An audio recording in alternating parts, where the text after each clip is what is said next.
Boa noite, olá, bem-vindas, bem-vindos. Chegamos ao terceiro dia do ciclo de conversas sobre doenças autoimunes e hoje vou ter aqui uma pessoa muito especial, a Flor, que nos vai falar sobre biodescodificação, sobre medicina germânica e vamos falar sobre a perspectiva desta medicina relativamente às doenças autoimunes. Eu vou já chamar aqui a Flor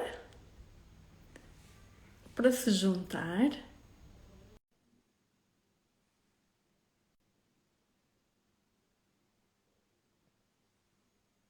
Ora, vamos ver se eu fiz tudo correto.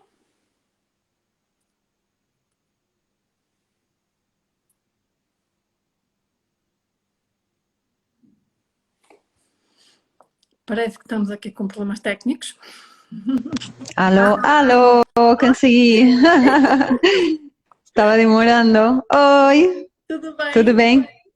É Tudo que bem, tudo bem. as novas tecnologias têm destas coisas. Fazer em direto, não é? Tem sempre Exatamente. Tem dificuldades técnicas, isto, eventualmente. não é? Aham, tudo bem? Tudo bem, contigo também?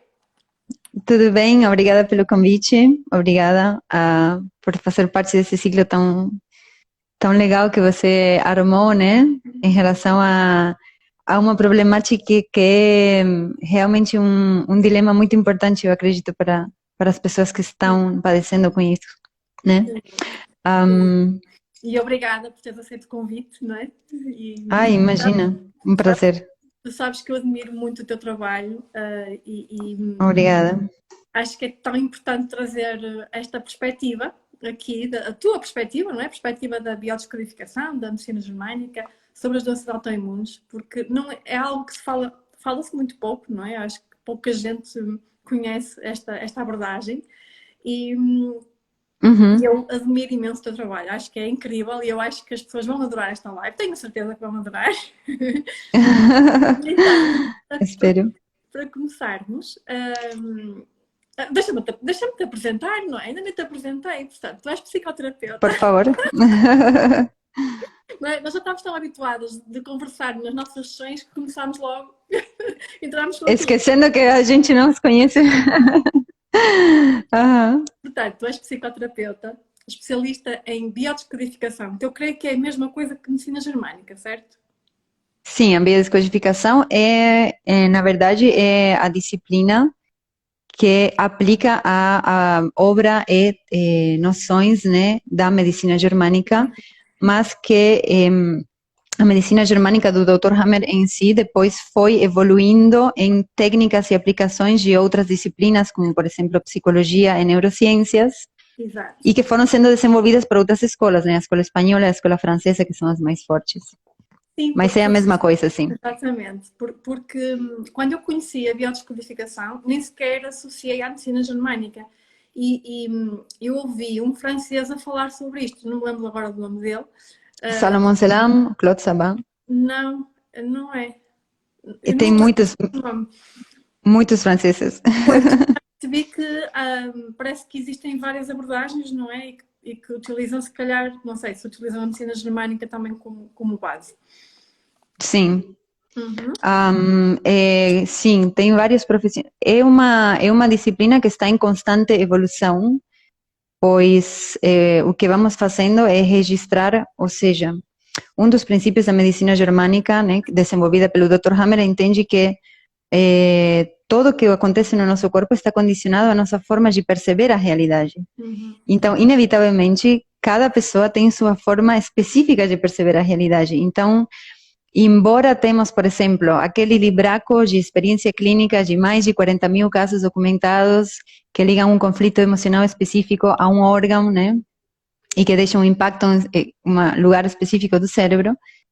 Aí você tem 40.000 casos, né? Por exemplo, para apontar a uma doença específica onde o conflito são 3, né? 40.000 pessoas, 40.000 casos documentados e todos apontam para a mesma vivência, né? Mas mesmo assim, sempre estamos fazendo uma coleta de informação, né? Porque pode ter como sutis adaptações e diferenças e sempre tem a ver com a história da vida da pessoa, né? Uhum. Ok, então tu já Então, estás aqui a explicar um bocadinho o que é, não é?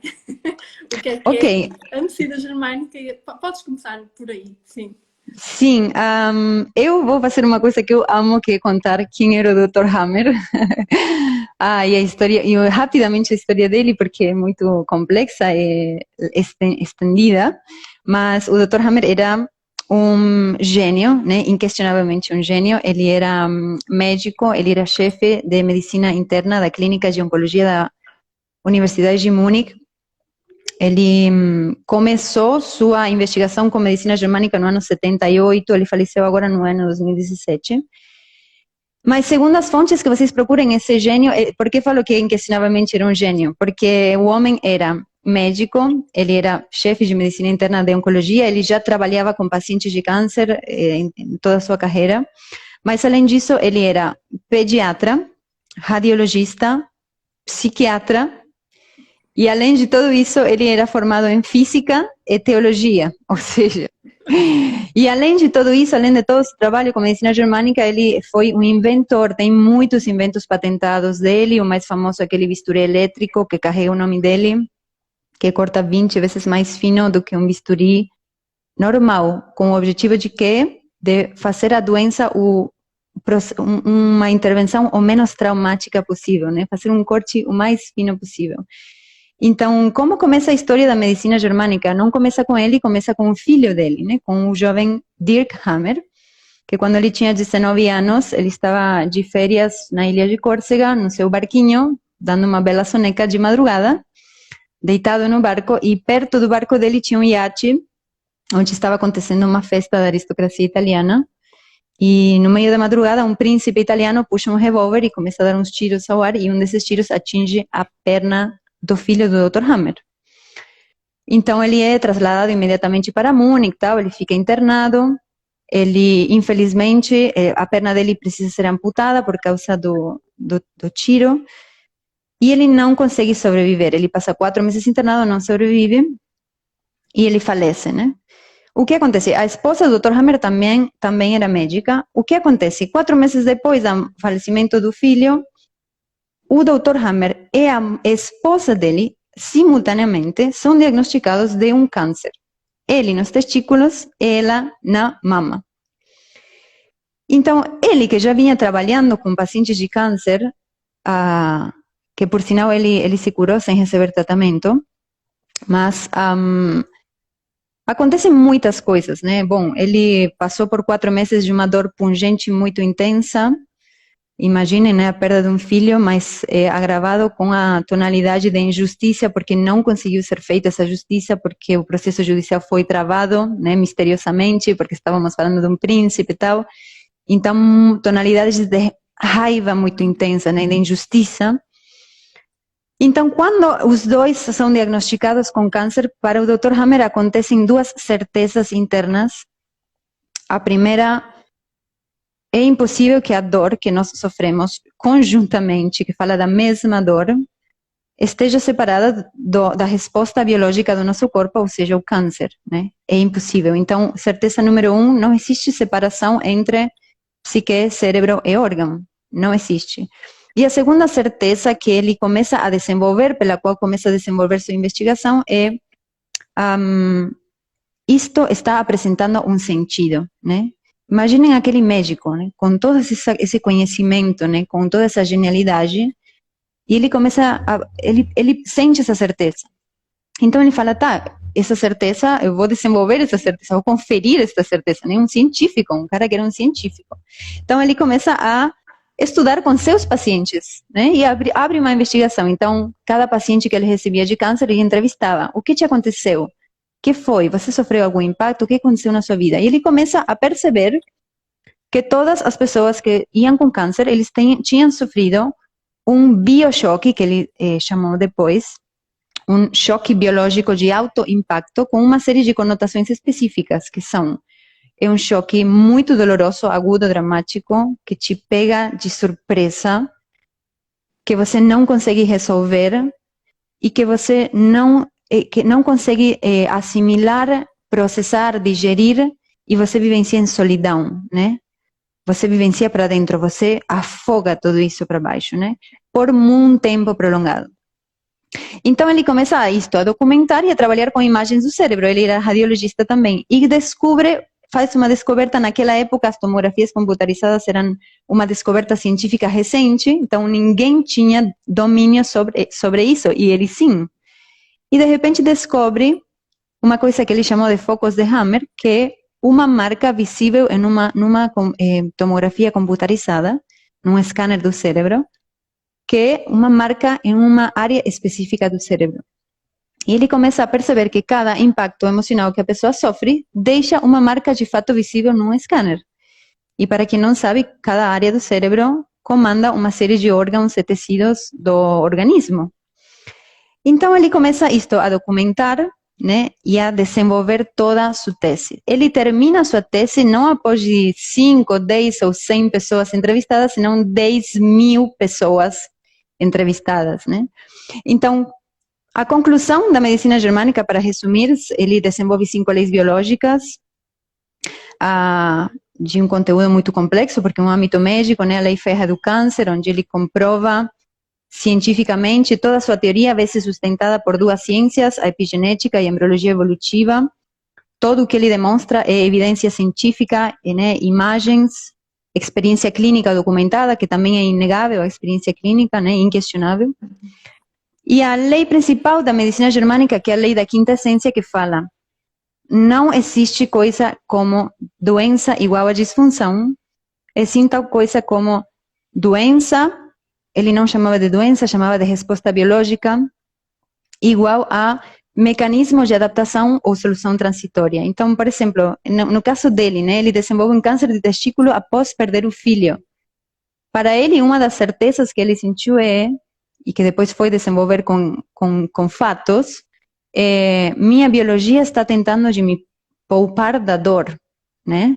De que maneira? Eliminando, né? Meu inconsciente entendeu, para você não sofrer nunca mais uma dor desse tipo, que coloca em risco a sua sobrevivência, eu vou tirar esse órgão que te permite ter filhos, né? Por exemplo, de alguma maneira. Da mesma maneira que impede para a mãe a possibilidade da maternidade, por exemplo, né? Porque se a mãe não tem a mama, biologicamente eu não consigo amamentar meu filho morre. Não consigo ter filhos, em teoria, biologicamente, se eu não consigo amamentar, né? Então, toda doença representa um sentido, um mecanismo de adaptação. E no caso das doenças autoimunes, né?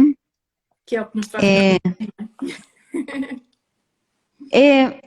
é um fato, né? Entender que a doença representa um sentido é muito paradoxo, porque a pessoa fala, mas de que maneira, por que meu organismo quer se atacar, né?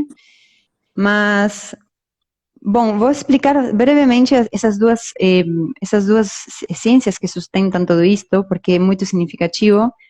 A embriologia evolutiva, que é a ciência que estuda a nossa evolução desde que somos um embrião, entendendo cada folheto embrionário como ponto de partida do desenvolvimento de determinados órgãos e tecidos, né?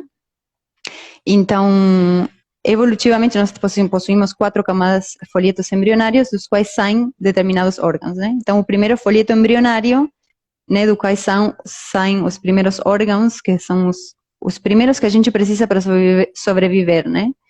Então, que são o que eu preciso base para sobreviver, né? Pulmões, estômago, né? Fígado, intestino. E assim, evolutivamente, vamos desenvolvendo outra camada embrionária que desenvolve órgãos que vão produto das necessidades evolutivas. Então, o que a embriologia evolutiva descobre e fala, uma certeza da embriologia evolutiva não existe separação entre consciência e órgão. Ou melhor, o órgão se desenvolve baseado na necessidade percebida na consciência. Por exemplo, quando a gente era um ser lá aquático, lá atrás, há milhões de anos atrás, de repente teve ali uma consciência, seja da complexidade que for a nossa consciência lá atrás, que assomou a cabeça à superfície, vamos dizer, e viu que tinha lá uma terra, né? Tinha uma vida terrestre. E essa consciência talvez foi percebendo que lá fora poderia ter melhores qualidades de vida. Então, será que se eu sair lá fora eu vou ter menos possibilidades de morrer por um predador? Será que lá fora vai ter melhores condições de vida, melhor ambiente, né? Mais comida, blá, blá, blá. Produto dessa necessidade, vai se desenvolvendo o órgão. E vamos desenvolvendo evolutivamente extremidades, vértebras, pulmões, né? Então, órgão e doença, os dois respondem a uma função, Sim. que sempre é uma percepção da consciência. Flor, deixa-me só acrescentar aqui deixa-me só dar aqui uma sugestão, uma outra ideia, porque eu acho que facilita para as pessoas entenderem. Por exemplo, Sim. As pessoas, também há muitos anos atrás, não é? Porque é que existem pessoas com tons de pele diferentes, não é? Quem vivia em África há muito tempo atrás, não é? Isto também foi Bravo. não é? O tom de pele mais escuro é uma proteção e é uma adaptação, não é? Exatamente. Pelo menos foi assim que eu aprendi na epigenética. Exatamente, exatamente. Perfeito. Mas, então, o que é um fato é que em algum momento existe uma necessidade insatisfeita que provoca a mudança ou adaptação da nossa biologia. Então, o que é difícil para a pessoa, estamos sustentados por uma indústria, isto é um fato. Aliás, quem for procurar o Dr. Hammer vai achar ele ou como um gênio, que era, inquestionavelmente era, ou como um negligente, porque esse dado adoro compartilhar, que a licença, quando ele apresenta essa tese científica, a licença dele é retirada e não permitem ele mais exercer a medicina. E ele teve que viver os últimos anos da sua vida exiliado na Noruega, porque ele sofreu 8 tentativas de assassinato. 8. Ou seja, imaginem, né, o impacto do que ele estava propondo e demonstrando com fatos científicos que a doença não é uma disfunção azarada. A doença estava representando um sentido e a doença pode se reverter, né, de maneira espontânea ou não, né, ou de maneira gradativa também. Enquanto estiver fazendo um sentido, ela vai continuar, ela vai se perpetuar. É uma declaração perigosa essa, não é? E para mais, há uns anos atrás, nem imagino, não é? Ainda hoje em dia ainda é uma declaração assim um bocadinho forte. Claro, mas imagina o susto, né? Como, uau! Ou seja, você está expondo uma informação que coloca em risco toda a nossa empresa, né? Toda a nossa indústria.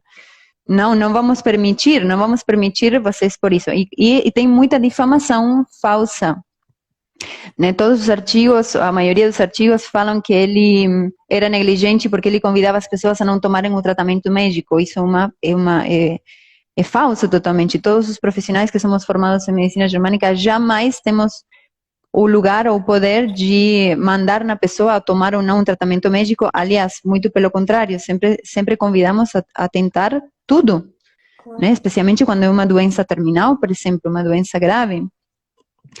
Mas vamos lá com doenças autoimunes. Antes de eu falar, Sim. eu gostaria de te perguntar, né? Você aí como protagonista, como pessoa vivenciando tudo isso, né? Em primeiro lugar, qual é a tua experiência, né? Uhum. Como é quando você descobre o que você sente, né? O que acontece na sua vida? Uhum. Isto temos que recuar muito, há muito tempo atrás. E vou fazer assim um resumo, porque senão íamos estar aqui muito tempo. Quando eu recebi o diagnóstico, eu senti aquilo que se calhar a maior parte das pessoas sente, que é como é que é possível o meu corpo estar a atacar-se a ele próprio, não é? Eu não compreendia, nunca compreendi isso. E sentia-me muito, muito frustrada, porque estavam-me a dizer que o meu corpo tinha alguma coisa que estava errado, não é? O meu sistema estava errado, não funcionava bem.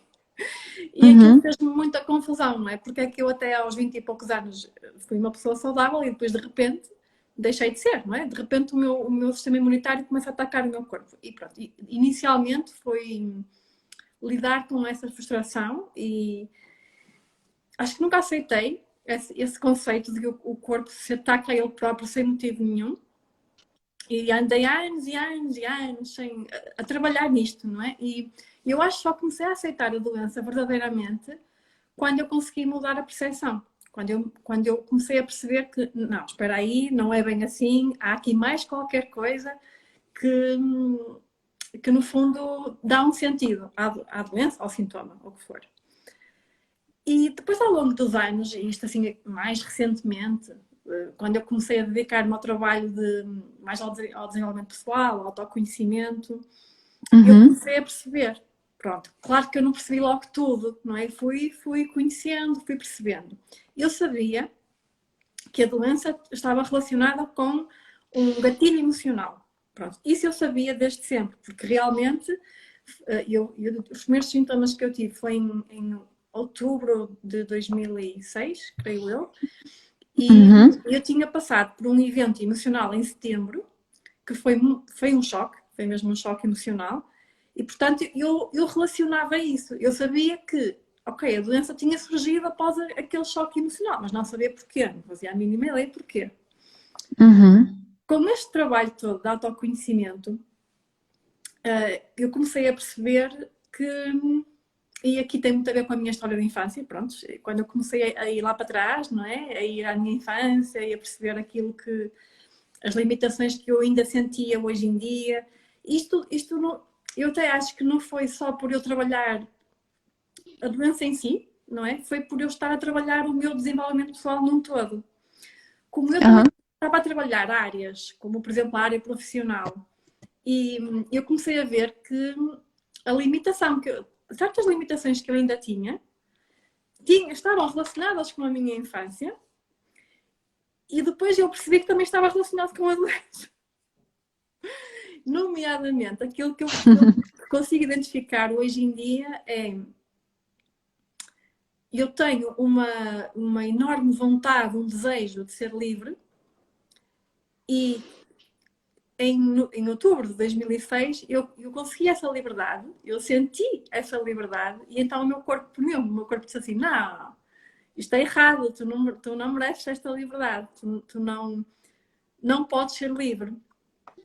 Porquê? Porque durante a minha infância eu fui educada como ouvir isto e mostraram-me isto, efetivamente, que era: tu não podes ser livre, tu não mereces ser livre, portanto tens que fazer isto e aquilo, não é? Então daí também eu ser uma pessoa muito perfeccionista, muito exigente, né? Que é um padrão que cai nas doenças autoimunes, sem dúvida. Então eu associo muito, claro que houve ali aquele gatilho também, não é? Aquele choque emocional, mas eu também associo muito a isto, a esta sensação de liberdade que eu tive, e que no fundo parecia que eu inconscientemente acreditava que eu não merecia aquela liberdade. Então, o que é a artrite reumatoide? Limita-me os movimentos completamente, obriga-me a parar, obriga-me, não é? Tira-me a liberdade completamente. E para mim é o que faz mais sentido. Claro que eu sei que depois está relacionado com outras coisas, não é? Que nós também trabalhamos em terapia, mas é aquilo que me fez mais sentido. Sim, é muito complexo. Ou seja, vamos ver como propõe o Dr. Hammer esta questão das fases, é a segunda lei biológica, que são as fases da doença, né? Então, existe uma fase de programação, que é uma fase onde o nosso cérebro, a maior fase de neuroplasticidade do nosso cérebro, que pode ir entre os 0 e os 12 anos, mas principalmente envolve os primeiros 6 anos da nossa vida, onde é a fase onde eu estou captando o que acontece no meu ambiente, né? Então, é a fase de hiperestresse, vamos dizer, ou melhor, se a pessoa viveu uma fase de hiperestresse, a fase de conflito, né? A fase de conflito onde, por exemplo, aconteceram determinadas coisas em casa que me falavam: eu não posso ser livre, né? Ou o arquétipo que está super relacionado às doenças autoimunes, que é o arquétipo da escrava. Então, eu não posso ser livre, ou minha existência é em troca de eu preciso trabalhar para existir, ou eu sou prisioneira, ou por algum motivo, para eu pertencer ao meu clã, eu preciso fazer mais do que os outros, e se eu não fizer mais do que os outros, eu não vou ser amada, por exemplo. Então, fala de pancadas emocionais com esta conotação, né? É um conflito profundo de desvalorização, e todas as doenças autoimunes estão relacionadas a isto: movimento, desvalorização, né, culpabilidade e impotência, com esta conotação de impedir o movimento, né? ou gerar debilidade, fraqueza, rigidez, entumecimento, etc. Flor, Então, desculpa, sim, só uma nota. Tu falaste aí numa coisa importante. Tu falaste na uhum. culpa. E se calhar foi esse o gatilho, porque naquele evento emocional eu senti muita culpa. E portanto faz todo sentido, sim. E a culpa que é a crença emergendo, falando, Uhum, você acha de verdade que você é digna de ser livre, né? uhum, Você acha de fato que você é digna de ser livre? Às vezes porque ser livre é um território desconhecido, ou melhor, porque eu não me permito ser livre porque eu ainda tenho ativa, de maneira subjacente, mas muito pulsante e ativa, a crença de que eu preciso fazer demais para ser digna, para ser merecedora, ou que eu preciso trabalhar, né, fazer tarefas demais, de maneira punitiva, né, cansativamente, demais para pertencer, né, ou para ser amada, para ser aceita. Então, ali, você mesmo falou, quando eu queria ser livre, veio a culpa. uhum. Então, a culpa é um gatilho.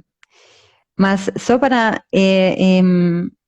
deixar um pouco em claro como funciona isto, porque muitos dos nossos sintomas que ativam-se na vida adulta estão relacionados com o que aconteceu na fase de hiperestresse. Então, fases da doença, a fase ativa, que é a fase de hiperestresse, que é quando está acontecendo o conflito, que muitas vezes são anos de conflito, né, de uma experiência dolorosa que repete a mesma sensação dolorosa.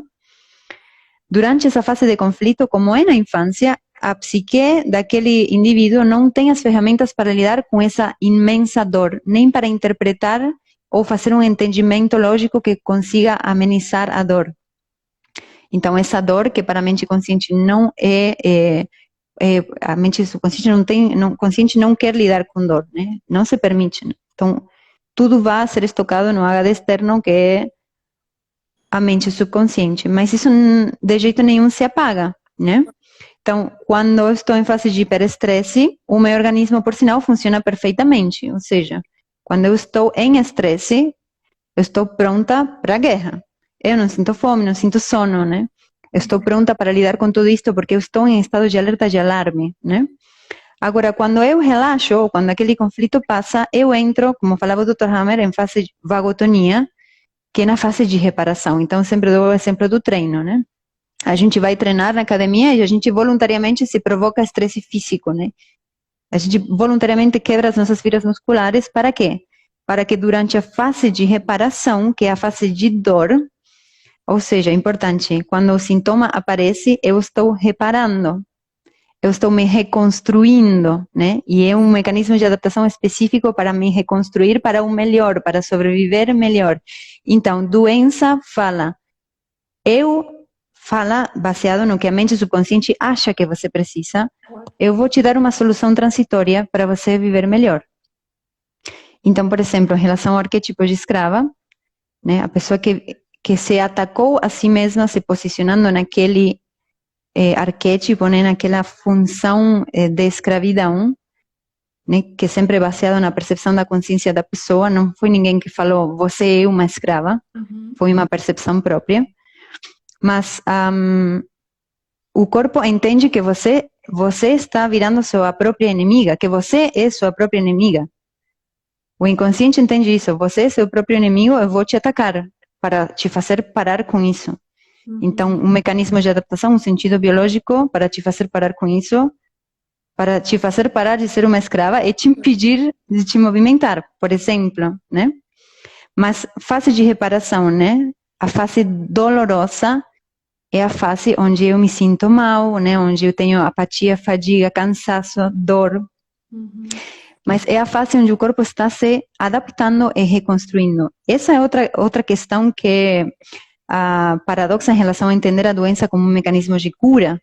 Pois. Porque a pessoa fala, como que esta dor e esta limitação está simbolizando minha cura, Até né? porque depois normalmente os sintomas permanecem, não é? Por muito tempo, então é difícil de entender isso. Sim, sim, com certeza. E muitas vezes também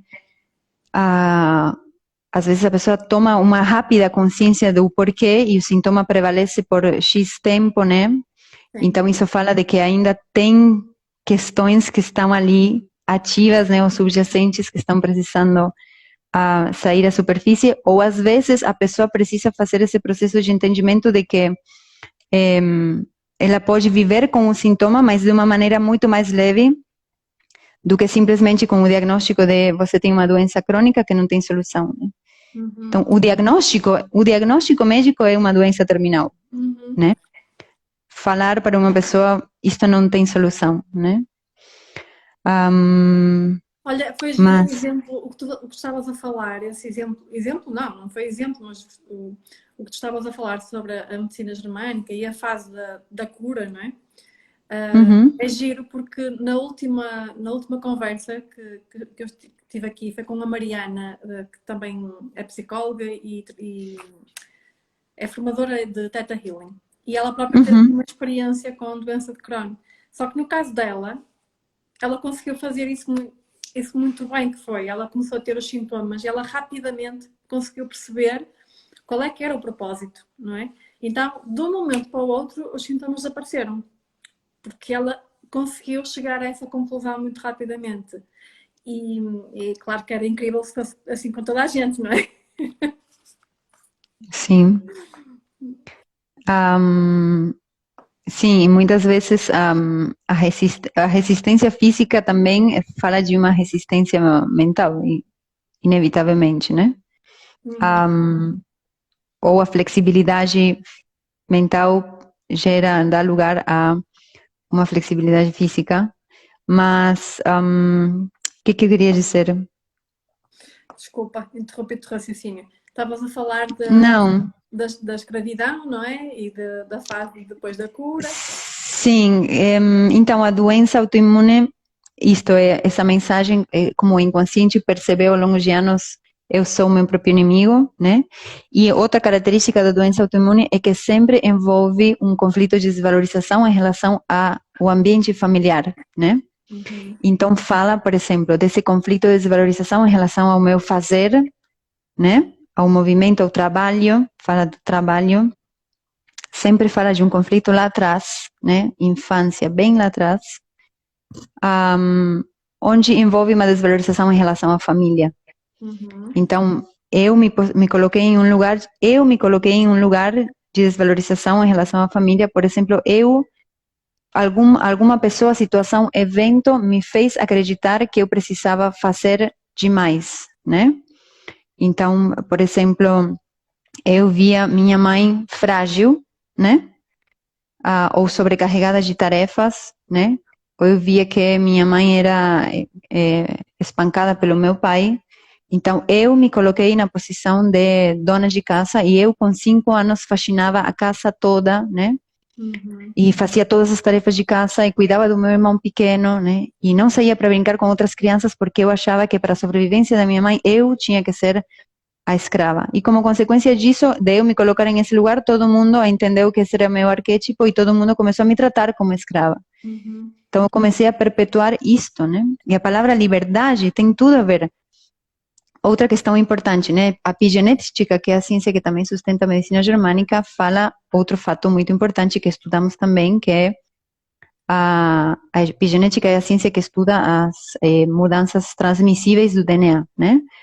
E estuda os impactos, como os impactos dos nossos antepassados estão armazenados, né, ou fazem parte da configuração do nosso DNA, nos predispondo a vivenciar aqueles conflitos que não foram resolvidos, ou seja, o que não é resolvido, o biochoque, quando não é resolvido, eu não me permiti resolver.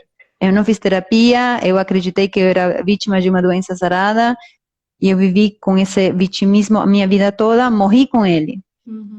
Esse impacto fica guardado no DNA, falando, nós precisamos resolver isto porque senão a outra geração não vai sobreviver. Então vamos fazer o outro viver a mesma coisa para ver se ele consegue resolver para perpetuar a sobrevivência da espécie. Então, muitas vezes, umas doenças, né? Então, é muito importante conhecer o nosso clã, o que aconteceu, porque muitas vezes doenças ou situações estão relacionadas a histórias dos nossos antepassados. Então, por exemplo, isto foi estudado muito no Holocausto, né?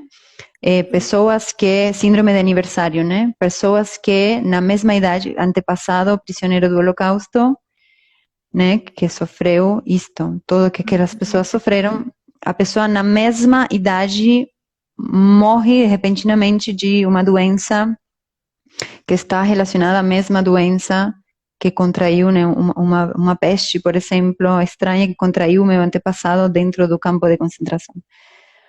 Ou a pessoa, de maneira inexplicável, começa a sentir fraqueza e debilidade justamente na época na qual o meu antepassado foi prisioneiro, né, foi tomado prisioneiro. Então, É interessante porque também estão a fazer um estudo relativamente ao 11 de setembro, quando caíram as Torres Gêmeas. Estão a fazer um estudo, nem sei como é que está neste momento, mas lembro-me que quando estava a tirar a formação de epigenética falaram disso. Que basicamente estão a estudar os filhos das mulheres que estavam grávidas na altura e que estavam lá e que viveram o evento presencialmente. Então estão a procurar perceber qual é que é o impacto psicológico e emocional nos filhos dessas mulheres que agora já são adultos, não é? 20 anos, acho eu. Para perceber, lá está, quais é que foram as mudanças epigenéticas. Portanto, claro, exatamente. Então, voltando, em relação à doença autoimune, e aqui temos uma pergunta, não para pergunta não, o que ela fala? Desde bebê eu sou horrível para tomar medicamentos, sou uma descrente de medicina tradicional, tive na família 3 casos de doença autoimune, estou diagnosticada com artrite psoriásica, tá, já falamos de artrite psoriásica, mas o fato, uma das crenças que sustenta uma doença autoimune é eu não, de alguma maneira, eu não mereço viver, né? Ou eu acreditei que minha existência era menos válida do que a dos outros, por exemplo, né? Então, produto disso, eu me levei a viver uma vida ou fazer determinadas coisas que não são sustentáveis para o meu organismo, né? Então, o organismo te priva de fazer tudo aquilo.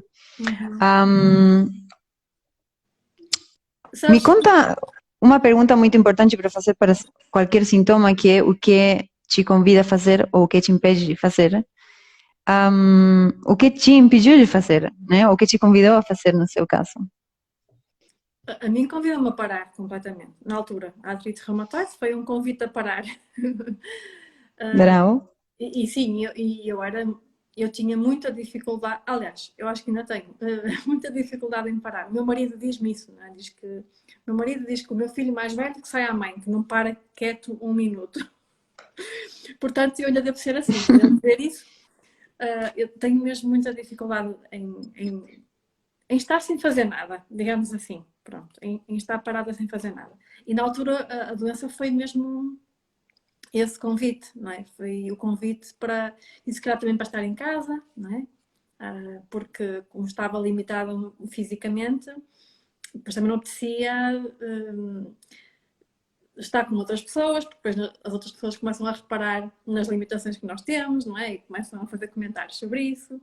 Então era mesmo um convite a estar parada dentro de casa, não é? Presa em casa, lá está, sem liberdade. Foi mesmo esse convite. A artrite reumatoide, não é? Porque depois, entretanto, houveram outras questões de saúde que também me levam a questionar, por exemplo, um dos sintomas que ainda permanece, que é a visão dupla, e já há muito tempo que eu me coloco esta questão, que é o que é que eu não quero ver, não é? O que é que está a acontecer na minha vida que eu não estou a querer ver? Porque associo a visão a isso, a alguma coisa que se calhar é muito doloroso, então isto é uma proteção, não é? Pronto. Claro. E recorda-me que quando surgiu o sintoma, não é? Porque depois eu faço sempre esta autorreflexão, autoinvestigação, quando é que isto começou a surgir, não é? Quando é que isto apareceu. Embora este sintoma não foi daqueles que apareceu um dia e ficou para sempre, não, tive fases, aparecia, desaparecia, aparecia, desaparecia, mas eu suspeito, é aquilo que me diz a minha intuição, é que tem a ver com os meus pais. Acho. Sim, com certeza. Uhum. Ok, então, que perguntas te convida a te fazer, por exemplo? Se quiser compartilhar. Uhum. É assim, eu já tenho aqui um grande trabalho de investigação, não é? Então, eu acredito que tem a ver com o facto de, lá está, de eu não querer ver ou não querer, lá está, é mesmo não querer ver aquilo que estava a acontecer, não é? Os conflitos que existiam entre eles, que era uma coisa que já existia, que sempre existiu, desde que eu me lembro, desde que eu era nascida, não é? Sempre foi assim. Mas talvez, quando surgiram os sintomas, talvez esteja relacionado com o facto de eles ficaram os dois sozinhos, a morar sozinhos em casa. Ou seja, Uhum, eu tenho um irmão, nós morávamos lá, os quatro, e no mesmo ano nós saímos os dois, nós casámos os dois no mesmo ano, saímos os dois de lá de casa. Mas os sintomas não começaram aí, foi mais tarde, foi quando os meus filhos gêmeos nasceram. Mas eu acho que comecei a associar ao facto de a minha mãe agora está super dedicada aos meus filhos, então já não tenho uhum, tempo para ele, não é? Para o meu pai. Comecei pronto, a associar por aí. uhum. Sim, em relação a esse conflito na visão, por exemplo, né?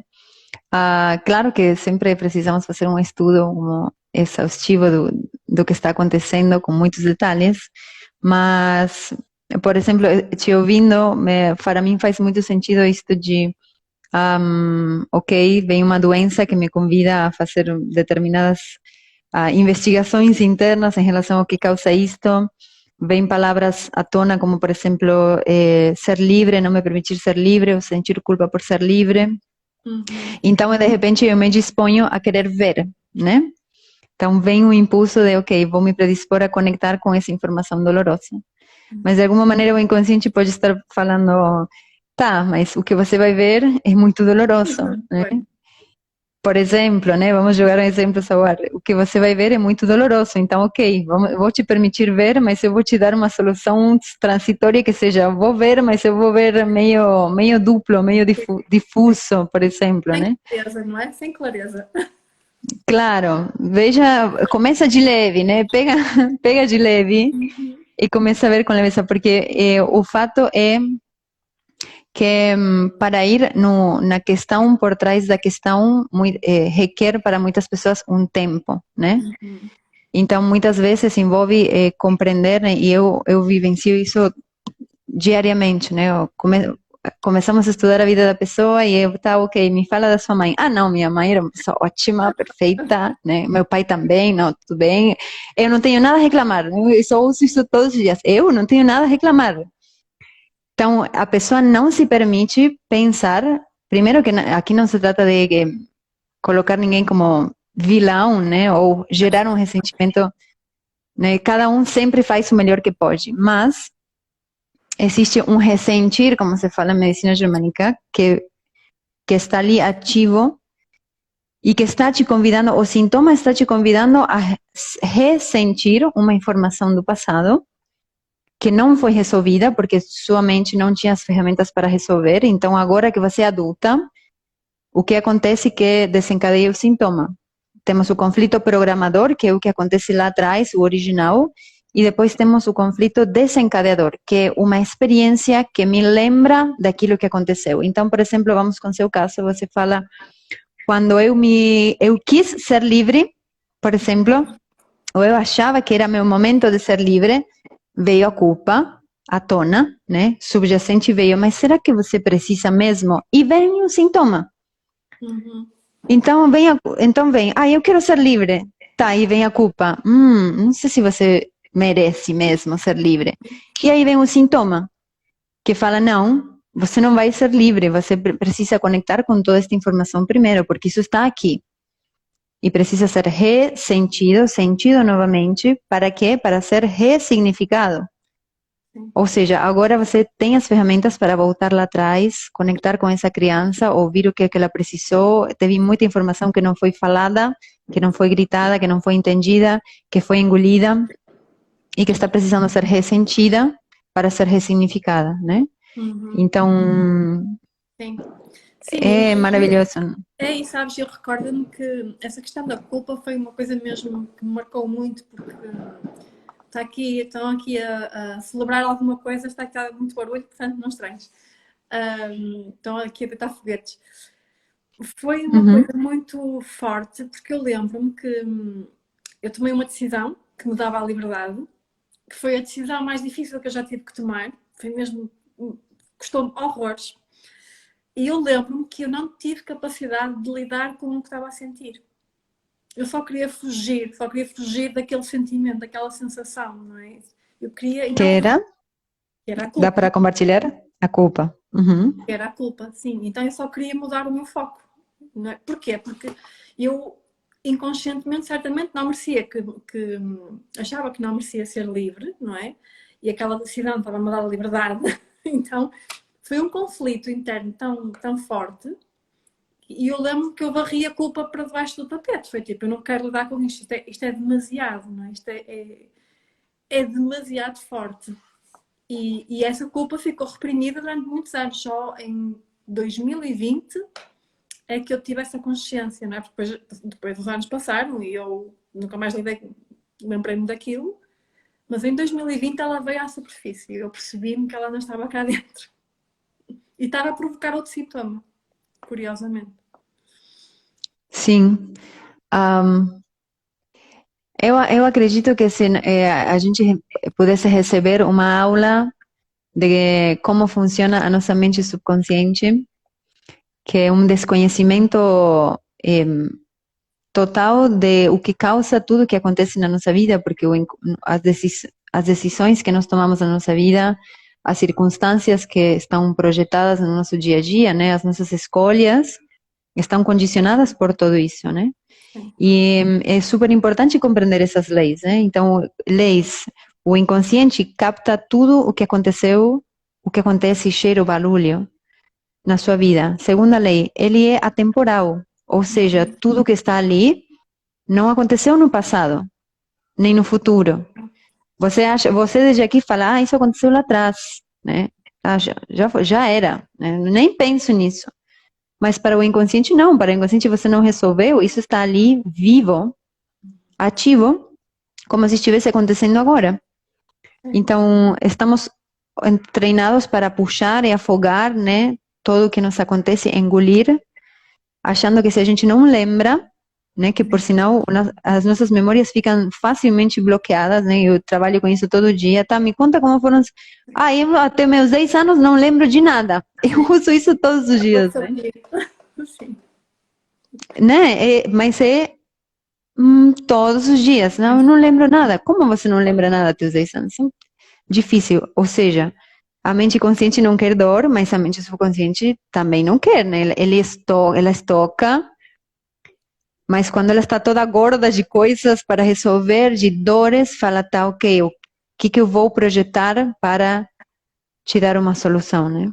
Uhum. Então, por exemplo, sobrepeso, né? Eu trabalho muito com sobrepeso. A gordura representa um sentido, né? Sentido de proteção, sentido de calor, o sentido do destaque, o sentido é um mecanismo de repelência no âmbito feminino também.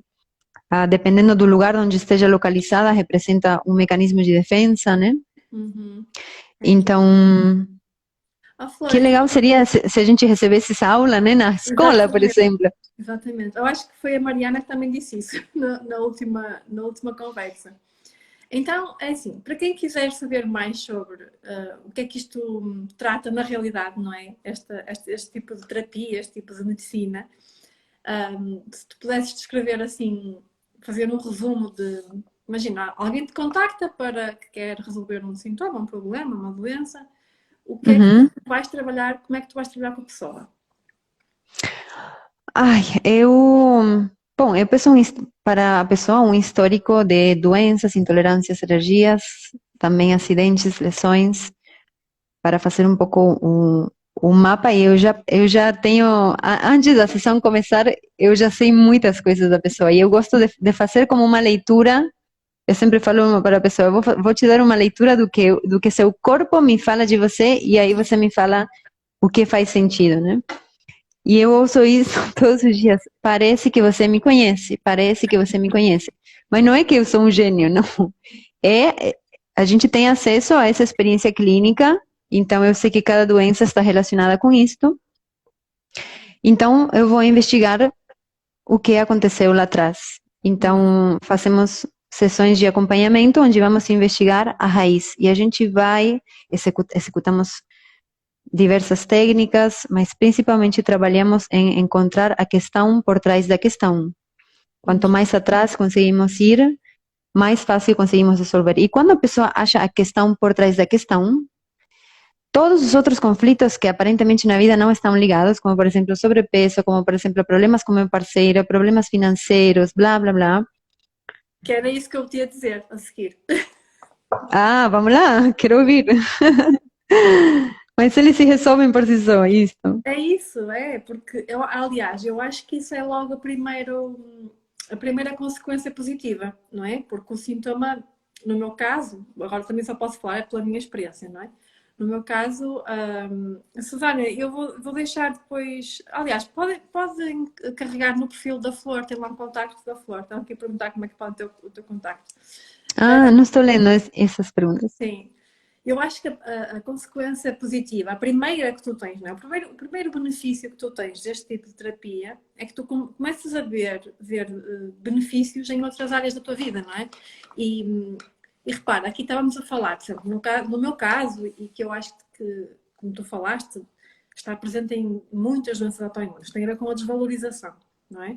Uhum, Um dos problemas raiz. E quando uhum. tu trabalhas isto vai se refletir em tudo, não é? Isto vai se refletir na tua relação em casal, vai se refletir no teu desempenho profissional, na tua capacidade de comunicar, na segurança que tu transmites, até na tua parentalidade, não é? Vais ser uma pessoa mais. Vais aprender a lidar melhor com as tuas emoções, certamente. Eu acho que isto vai se refletir em todas as áreas da tua vida. É o primeiro benefício, não é? E depois, até o próprio sintoma já não começa a ser assim um problema tão grande, não é? Porque começas a ver que tudo começa a fluir, não é? Tudo começa a fluir. E Com certeza. começas a confiar que, ok, eu estou aí pela direção certa e mesmo que o sintoma não se resolva logo, tu confias que vai acabar por resolver, porque depois o corpo também precisa do seu tempo de processamento, não é? Obviamente.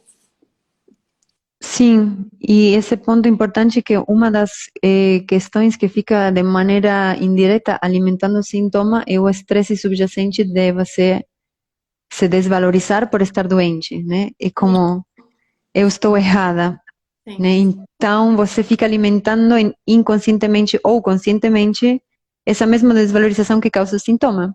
Então você mesma, sem perceber tudo isto, você fica se obrigando o seu organismo a perpetuar.